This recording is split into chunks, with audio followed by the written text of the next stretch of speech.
तव सुप्रभातम् शरणन्न चालु करुणिन्तुवु अवधूत साई प्राभात वेळ मदि कोरिक तेलिपिनामु भवकोटि सन्निभ भवनाश भानुतेज श्री शिरिडि साईपते तव सुप्रभातम् शरणन्न चालु करुणिन्तुवु अवधूत साई प्राभात वेळ मदि कोरिक तेलिपिनामु भवकोटि सन्निभ भवनाश भानुतेज श्री शिरिडि साईपते तव सुप्रभातम् नी आज्ञ कोरिनवि श्री साई आनिंगिनेला ఊహించ మాతరమా నీ వింత లీలా లేలెమ్ము తెలవారె ఓ దీన బంధు శ్రీ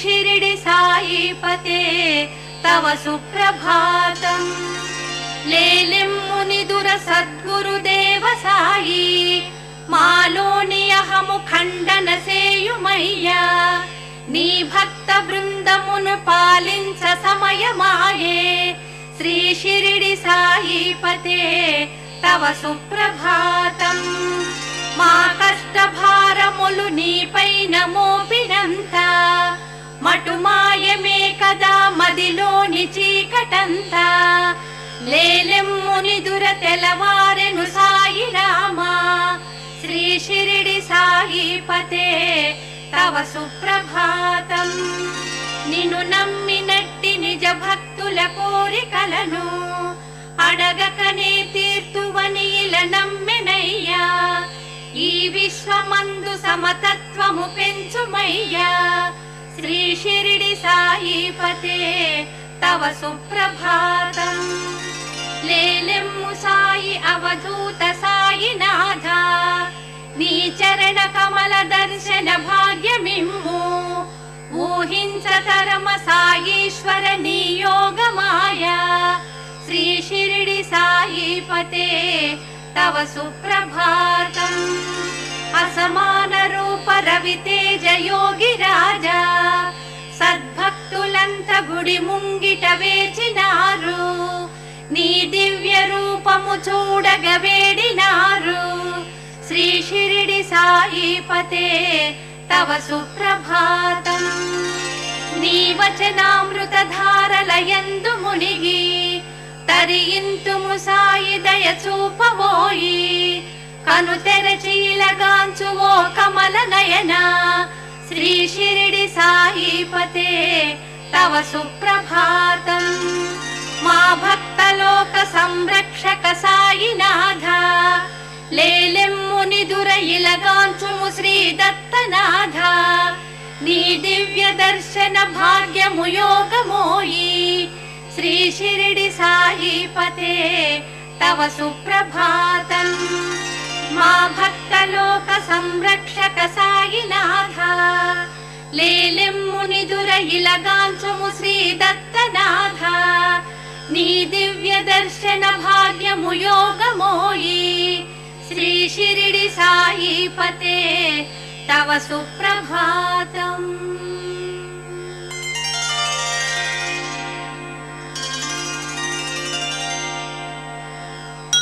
भुवि पालक कोरिक तीर्चुमया शुभकारक नी दय चूपुमया वरदायक नी शुभ पादमुले शिरिडीपति नम्मिति कावुमया भुवि पालक कोरिक तीर्चुमया शुभकारक नी दय चूपुमया वरदायक नी शुभ पादमुले शिरिडीपति नम्मिति कावुमया నిన్ను నమ్మిన భక్తుల కోరికలు క్షణకాలమే తీర్తువు సాయి సదా కరుణాకర ఈశ్వర సాయి ప్రభో షిరిడీపతి నమ్మితి కావుమయా నిన్ను వేడినచో శుభయోగములు షిరిడీశునికే అవి సాధ్యములు నిరతం చరణం పూజింతుమయా వరదా శుభదా మము బ్రోవుమయా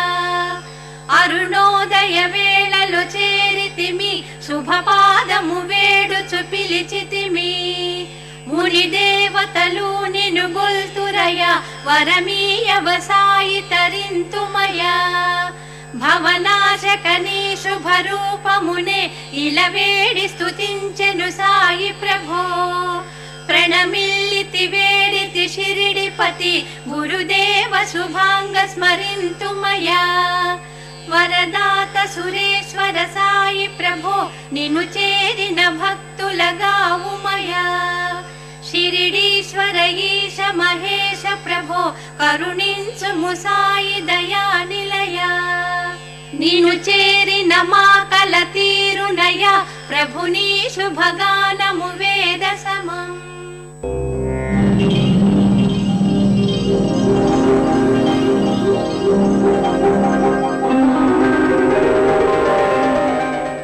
శ్రీరామాయణంలో బాలకాండ వృత్తాంతాన్ని అనుసంధానం చేసుకుంటున్నాం. శ్రీరామాయణమునకు మహర్షి ఒక పేరు ఉంచారు, అది వేదోపబృంహణము అని చెప్పుకున్నాం. వేదోపబృంహణం అంటే వేదమును విశదీకరించున్నది.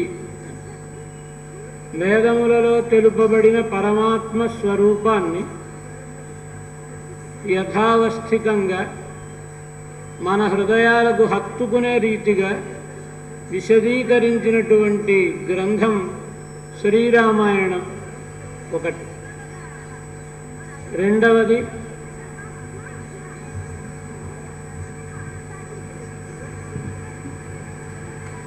మానవ జీవన విధానాన్ని ఎలా ఉండాలో లోకానికి చూపించడం కోసమని అవతరించి అలాగే నడుచుకొని దేవతల చేత కూడా శ్లాఘింపబడినటువంటి వాడు శ్రీరామచంద్రస్వామి. మర్యాదానాం చ లోకస్య కర్త కారయితా చ సహ. లోకములో ఏ వ్యక్తి ఎలా ఉండాలో అలా తాను నడిపించి చూపించినటువంటి వాడు రామచంద్రస్వామి. కనుకనే అంత ఉన్నతి స్వామికి కలిగింది. ఆయన చరిత్ర శ్రీరామాయణం. శ్రీరామాయణం అంటే రామ అయ్యతే ప్రతిపాద్యతే అనేన ఇది శ్రీరామాయణం. శ్రీరామచంద్రుడు ఈ గ్రంథము చేత సమగ్రముగా ప్రతిపాదింపబడుతున్నాడు కనుక ఇది రామాయణము. అయ అనే ధాతువుకి పొందించుట, పొందబడుట అనే రెండర్థములు ఉన్నాయి. శ్రీరామాయణం చదివితే రామచంద్రస్వామి పొందబడతాడు గనక, అంటే రామచంద్రస్వామిని పొందాలి అనుకునేటటువంటి వాళ్ళు శ్రీరామాయణ పారాయణం, అది పారాయణం కానివ్వండి, ఓపిక ఉన్నవాళ్ళు చదువుకుంటారు, చదివే ఓపిక లేని వాళ్ళు శ్రవణం చేస్తారు. పాఠ్యే గేయేచ మధురం. వీళ్ళల్లో రామాయణ పారాయణం చేసిన వాళ్ళకి ఎక్కువ ప్రయోజనమా, రామాయణ శ్రవణం చేసిన వాళ్ళకి ఎక్కువ ప్రయోజనమా అంటే రామాయణ శ్రవణం చేసిన వాళ్ళకే ఎక్కువ ప్రయోజనం. ఇంత కష్టపడి ఇంటి దగ్గర వాళ్ళంత హోంవర్క్ చేసుకుని రామాయణం చెప్పిన వాడికంటే రామాయణం విన్నవాళ్ళు ఎక్కువ అదృష్టవంతుడు. ఎందుచేత ఎవరైనా రామ అంటే, రామ అని వింటే తరిస్తారు. తరించడం సమానమే, కానీ అని తరించేవాళ్ళు ఒక్క నాలుకతోటే అంటారు, విని తరించేవాళ్ళు రెండు చెవులతో వింటారు. కనుక ప్రయోజనం ఎవరికి ఎక్కువ, అనేవాళ్ళకా వినేవాళ్ళకా అంటే వినేవాళ్ళకే ఎక్కువ. లోకంలో అందరూ అనుకుంటారు ఉపన్యాసం చెప్పేవాళ్ళు చాలా కష్టపడి చెప్తున్నారు అని, వినేవాళ్ళకే కష్టం ఎక్కువ. అది వినేవాళ్ళకి అనుభవంలో తెలుస్తుంది. ఆ గంటన్నర అయిపోయిన తర్వాత ఒక్కసారి కుర్చీలోంచి లేచినప్పుడు ఒక్కసారి అమ్మయ్యా అని ఒళ్ళు విరుచుకుంటారు చూడండి, అంటే ఇంతసేపు ఎంత కష్టపడి విన్నారో తెలుస్తుంది. కారణం వినేవాళ్ళకి అవధానం చాలా అవసరం. చెప్పేవాళ్ళకి అలాగా ఉంటుంది. ఇప్పుడు స్టేజ్ మీద కూర్చొని నిద్రపోతే వాళ్ళ పిలవరు కదా ఎవరు, అంటే ఒళ్ళు దగ్గర పెట్టుకుని జాగ్రత్తగా చెబుతారు. కానీ వినేవాళ్ళకి కొంచెం జారపడి వినేవాళ్ళకి నిద్ర వచ్చే ప్రమాదం ఎక్కువ.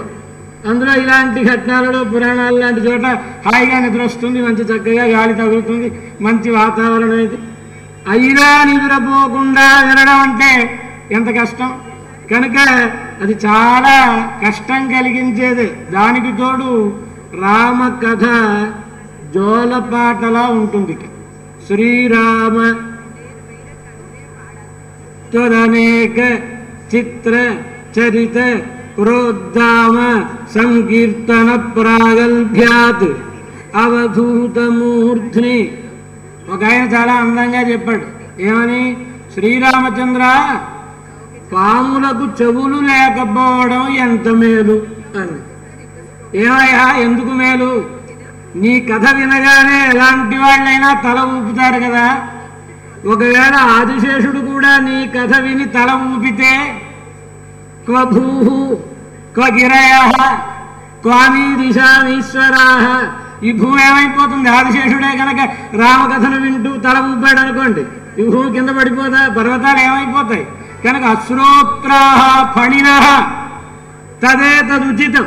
కనుక పాములకు చెవులు లేవు అని అనడం చాలా సముచితమయ్యా. అందువలన లోకం అంతా బ్రతికింది అని. అట్లాంటి అద్భుతమైనటువంటి వైభవాన్ని కలిగిన వాడు రామచంద్ర స్వామి.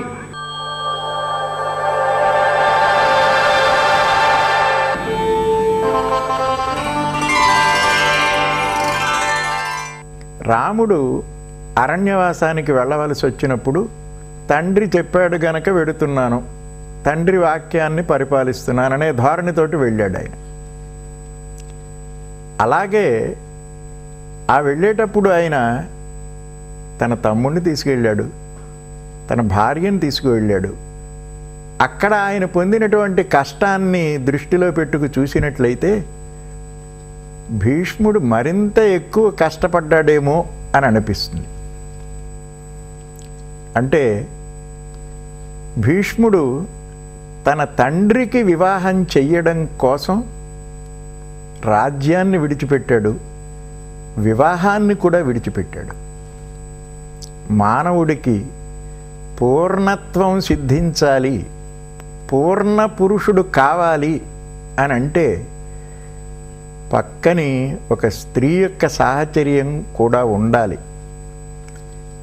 రాముడికి సీతతోటి వివాహం చేసినప్పుడు పూర్ణ పురుషుడయ్యాడు అని అంటున్నాం మనం రాముణ్ణి. ఆ పూర్ణ పురుషత్వాన్ని కూడా ఆయన విడిచిపెట్టేసేసి త్యాగం చేసి, రాజ్యాన్ని త్యాగం చేసి తన తండ్రికి వివాహం చేశాడు ఆయన. అంటే రాముణ్ణి మించినటువంటి వాడు భీష్ముడు పితృవాక్య పరిపాలనలో. పరశురాముణ్ణి కూడా చెబుతారు పితృవాక్య పరిపాలనలో చాలా గొప్పవాడు అని. తల్లిని చంపేసేయమంటే చంపేశాడు ఆయన. చంపిన తర్వాత మళ్ళీ తండ్రిని గురించి తండ్రిని అడిగాడు, ఒక వరం అడిగాడు, నాకు మళ్ళీ తల్లి కావాలి అని. అందులో యుక్తి ఉంది కానీ త్యాగం లేదు. పరశురాముల్లో యుక్తి ఉన్నది, త్యాగం భీష్ముల్లో ఎక్కువ కనిపిస్తుంది. ఆ భీష్ముల్లో త్యాగం చాలా విశిష్టమైనటువంటి త్యాగం అది.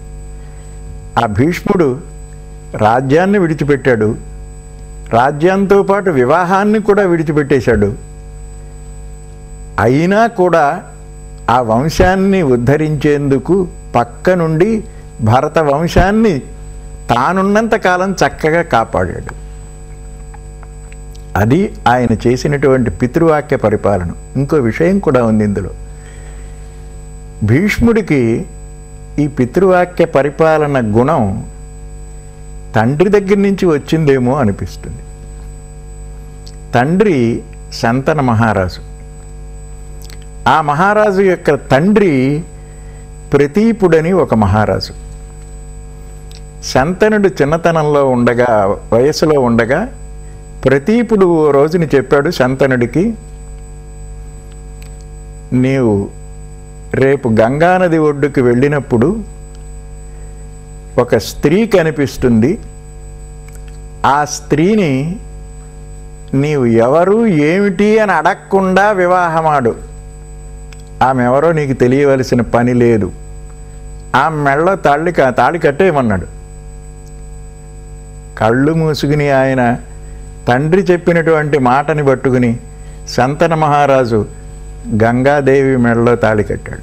ఎవ్వరు ఏమిటి అని అడగలేరు. ఆయన కొడుకే ఈ భీష్ముడు. అంటే తండ్రి యొక్క వారసత్వంగా ఆయనకి పితృవాక్య పరిపాలన వచ్చిందా అని అనిపిస్తుంది. పితృవాక్య పరిపాలన అని అంటే భీష్ముడు చేసినదే పితృవాక్య పరిపాలన. భీష్ముడు చేసిన దాంట్లో రాముణ్ణి మించినటువంటి విశేషం ఉన్నది. జామదగ్నుణ్ణి మించినటువంటి త్యాగగుణం ఉన్నది. అందుచేతనే ఆ భీష్ముని పరిపాలన పితృవాక్య పరిపాలనానికి విశిష్టత ఉన్నది.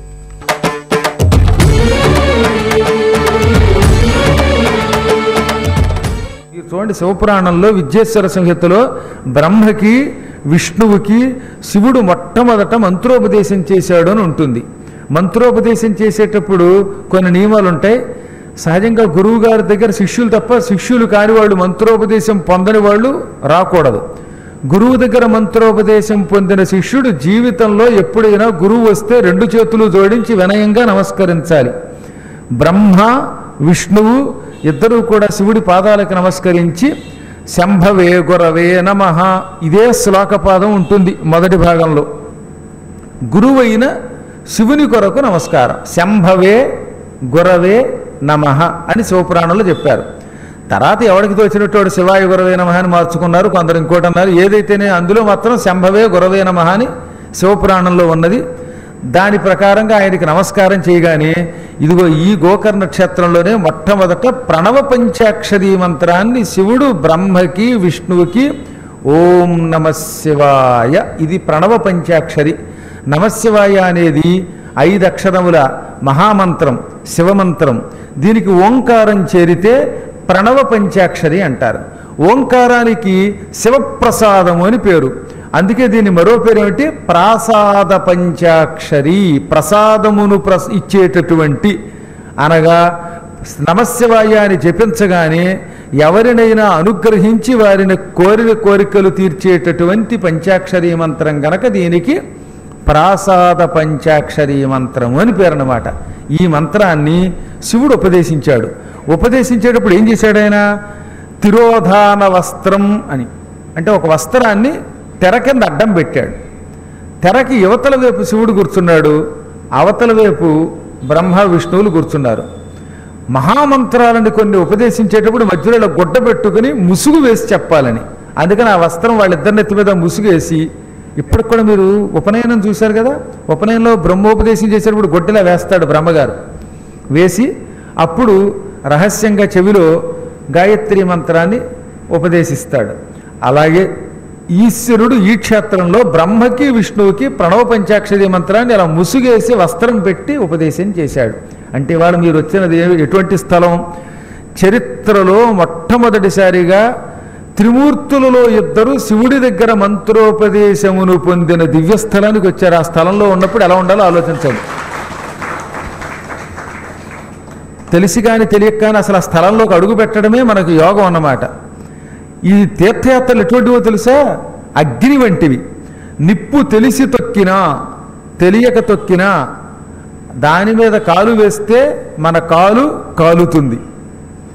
ఓ నిప్ప, మేము పొరపాటున చూడక నిన్ను తొక్కాం, అయినా ఎందుకు కాల్చావు అని అడిగినంత మాత్రం చేత అది ఊరుకుంటుందా? అది నిప్పు.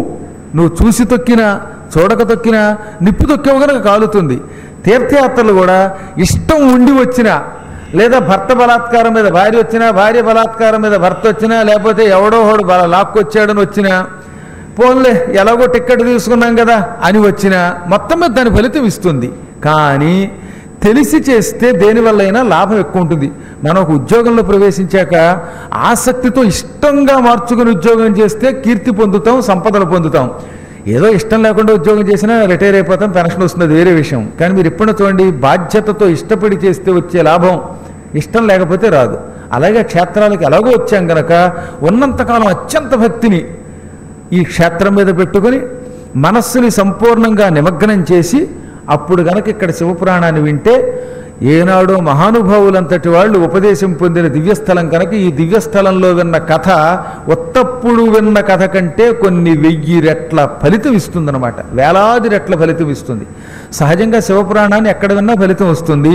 కానీ ఇక్కడ వింటే, ఒకసారి వింటే వేలాది పర్యాయములు పురాణము విన్నంత మహాఫలితం వస్తుంది. ఇక్కడ చేసే దానం తక్కిన క్షేత్రాల్లో చేసే దానం కంటే అధిక ఫలితం ఇస్తుంది. ఇక్కడ చేసుకునే అభిషేకం ఏకకాలంలో 7 సముద్రాలలో స్నానం చేసి అక్కడ అభిషేకం చేసుకుంటే ఏ ఫలితం వస్తుందో ఆ ఫలితం ఇస్తుందన్నమాట. అటువంటి దివ్యస్థలం ఇది. తర్వాత బ్రహ్మ విష్ణువు ఇక్కడ 1000 సంవత్సరాలు పూర్ణం వర్ష సహస్రంతు అంటాడు శివపురాణంలో.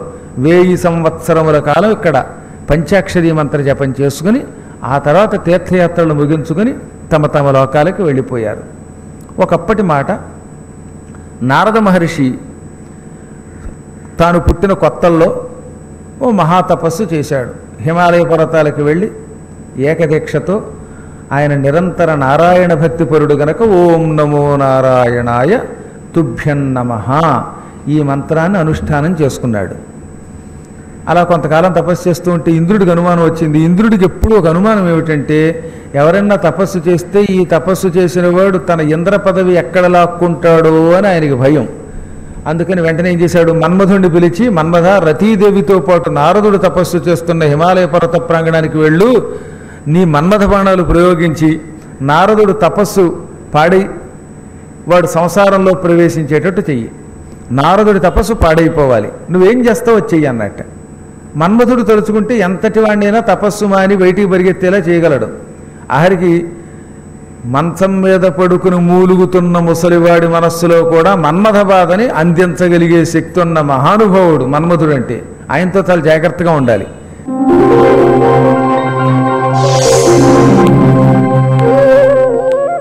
ఇంద్రజిత్తు బ్రహ్మాస్త్రంతో సర్వ వానర సైన్యాన్ని, రామలక్ష్మణులను, వానరవీరులను మూర్ఛపడగొట్టిన రోజు. యుద్ధరంగమంతా భయానకంగా ఉంది, భీభత్సంగా ఉంది. ఎటు చూచినా కటిక చీకటి. ఆ చీకట్లో విభీషణుడు, ఆంజనేయుడు కురివికెట్టెలు చేతబట్టుకొని ఏ ఏ వీరులు ఎక్కడెక్కడ పడి ఉన్నారో అని వెతుకుతూ బయలుదేరారట. అలా వెళ్ళి మూలుగుతూ పడి ఉన్న జాంబవంతుడి దగ్గరికి వెళ్ళారు. జాంబవంతుడు వయోవృద్ధుడు, పైగా ఇప్పుడు శస్త్రాస్త్ర పీడితుడు. అందువల్ల ఆరిపోనున్న అగ్నిలా ఉన్నాడట.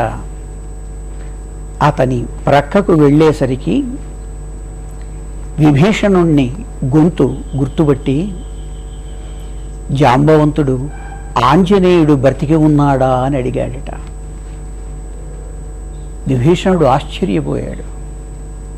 జాంబవంత సుగ్రీవుని గురించి అడగలేదు, అంగదుని గురించి అడగలేదు, రామలక్ష్మణుల గురించి కూడా అడగలేదు.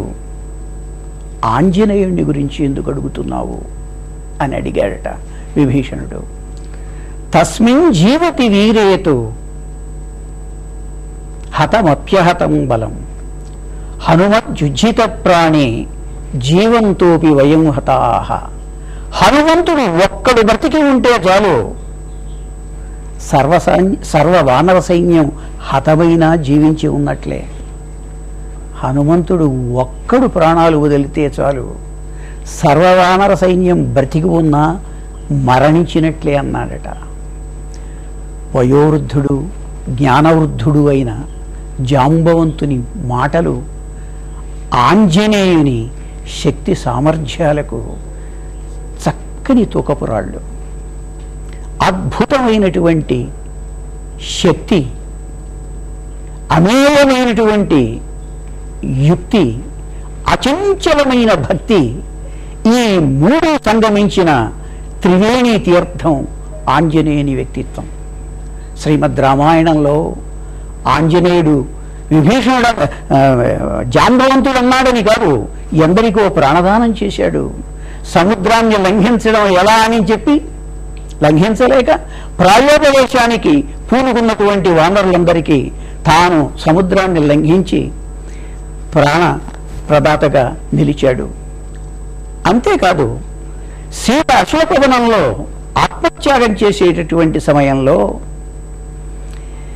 ఆశాకిరణంలా గుపించాడు ఆంజనేయుడు.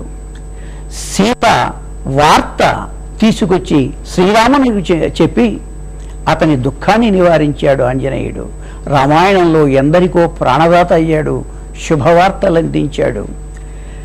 తన శక్తియుక్తులన్నింటినీ భక్తితో దుష్ట శిక్షణ, శిష్టరక్షణ, ధర్మ సంస్థాపన కోసం అవతరించినటువంటి శ్రీరామచంద్రునికి నిస్వార్థంగా అర్పించి చరితార్థమైన జీవితం గడిపినటువంటి వ్యక్తి రామాయణంలో ఆంజనేయుడు.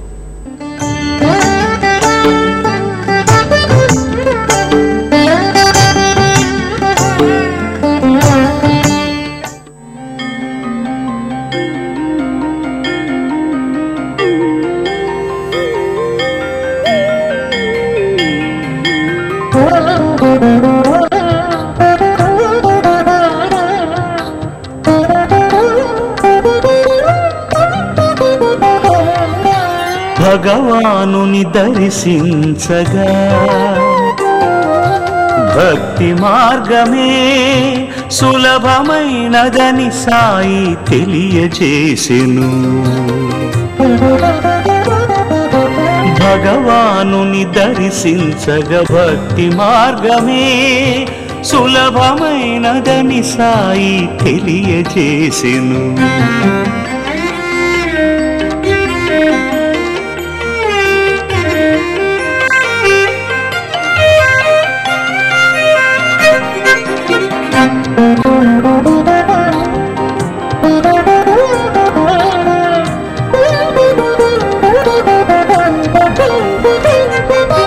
పరమాత్మునిపై రక్తి భక్తి అది ప్రసాదించును పరమ పద ప్రాప్తి. పరమాత్మునిపై రక్తి భక్తి అది ప్రసాదించును పరమ పద ప్రాప్తి. కారడవులకేగకనే కఠిన తపము చేయకని జీవులకందించును జీవన్ముక్తి. కారడవులకేగకని కఠిన తపము చేయకని జీవులకందించును జీవన్ముక్తి. భగవానుని దర్శించగ భక్తి మార్గమే సులభమైనదని సాయి తెలియజేసెను.